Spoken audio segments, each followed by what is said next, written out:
Hey everybody, this is the Lysol. I'm finally blowing the mothballs off of this YouTube channel. With the upcoming changes to the core gear farming, I wanted to outline my philosophy for farming gear. In this video, I will be discussing 8 subjects. What should I be farming? Where the gear is available and how much it costs. Show you exactly where I farm each individual piece of gear.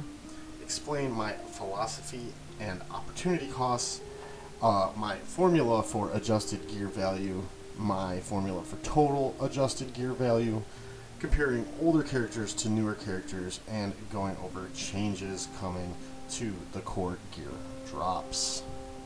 What kind of gear should I be farming? I have gear split up into 5 different categories. The first category is core gear and Kyros. It's these purple roadblock pieces, Carbantes, stun guns, etc. G12 purples, which require 40 of per piece. The Nubian design techs and the thermal detonators. The G12 30s, the Armitex, those are the left side gold pieces, require 30 per piece.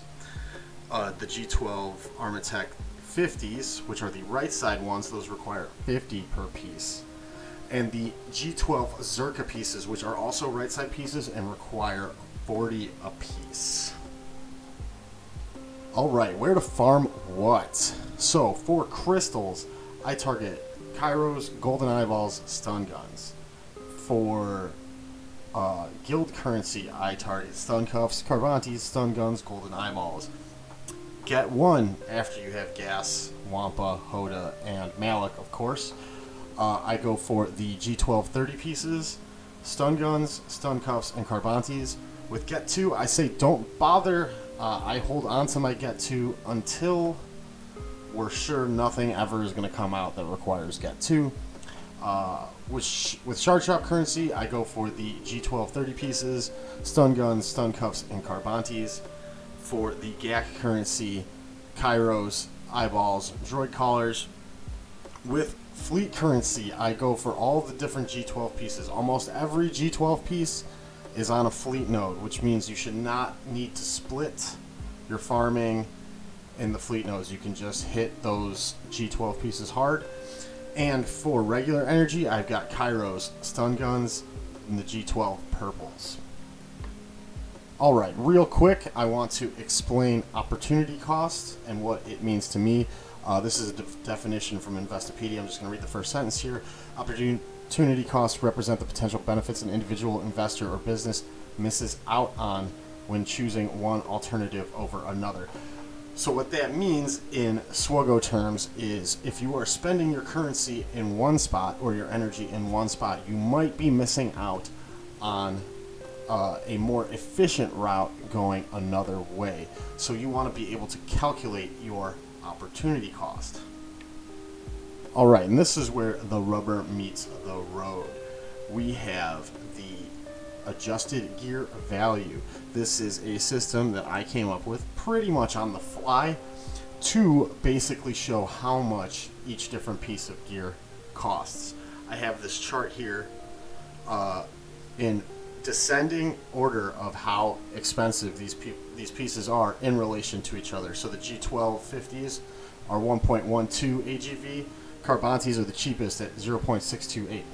I achieved this number by taking double the cost of an item in crystals, because crystals are a premium currency, and then adding up the cost in all of the other stores, and anytime there's a 0 in a store, it's not available in a store, I add 100 and then I divide that by 5 because that's how many categories we are.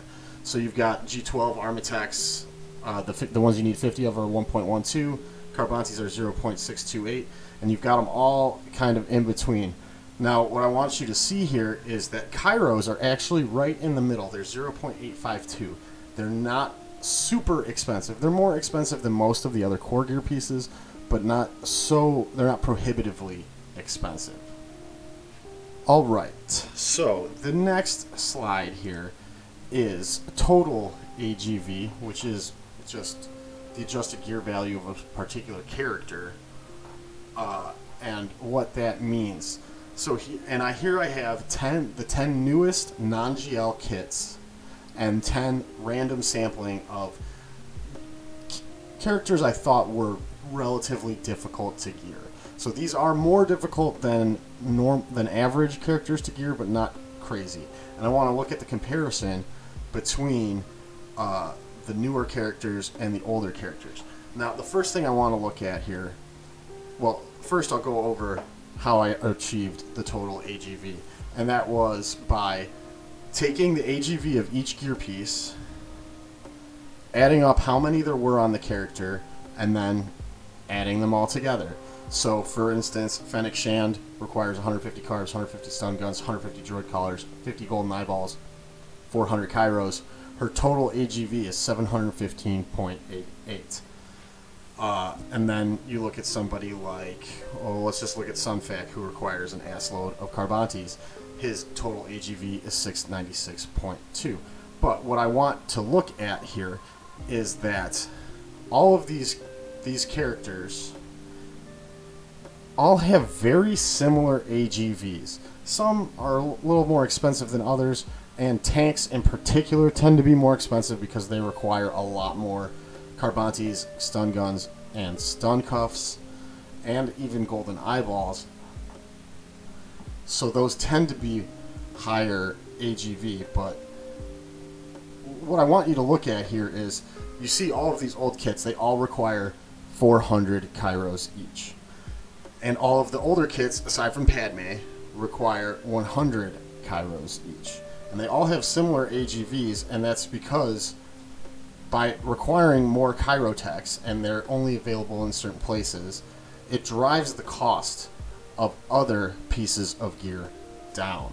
So the fact that there's 400 total Kyrotechs on a character just means that it's cheaper then to bring up all of those other pieces of gear. They cost less, or they cost less opportunity cost. And on top of that, it makes the opportunity cost of the older kits even lower. It makes somebody like Biston, who only requires 250 carbs, 250 stun cuffs, 100 of a couple other things, and 100 Kyros, very, very easy to gear, relatively speaking. Alright, and here are the upcoming changes. So, they're going to be adding Mark 5 stun guns, Mark 8 biotech implants, Mark 3 stun cuffs, Mark 5 droid collars to daily challenges. This is going to further drive down the opportunity cost of all of the Kyros and of all of the other pieces. So you're going to start passively farming these gear pieces. And these changes, I'm not going to go too deep into the weeds here, but basically we're going to be getting a trickle of the core gear, a little bit more, probably about 50 to 100 of each piece more a week, if my math is right, and if they're operating under the same assumptions that I am. You'd be getting 50 to 100 more of each of these core gear pieces a week, meaning that you will have to farm those gear pieces less often, meaning you will have more opportunity to farm Kyrotechs. So this has a whole dampening effect on everything. It drives the opportunity cost of everything down. So this is going to make all of your gear a lot cheaper. I'll show you the next one here. Basically saying they're going to be adding more drops to galactic challenges and territory battles, everything below the lowest star count. Alright, so in conclusion here, I think that people have a misguided idea of the gear crunch that they believe to be created by Kyros. In the new kit designs, Kyros have been prioritized over core gear, meaning you need less core gear for the characters and more Kyros. Less core gear means more opportunities more opportunity to farm Kyros because you're spending less on the core gear, and with the upcoming changes, less need to farm it overall because you will be getting these pieces passively, meaning even more opportunities to farm Kyrotechs, basically funding every character through 2 gear pieces instead of 4 or 5. So allowing players who are smart about things to prioritize farming Kyros over everything else while passively gaining the other pieces. Anyway, thanks for watching, and I will see you in the next one.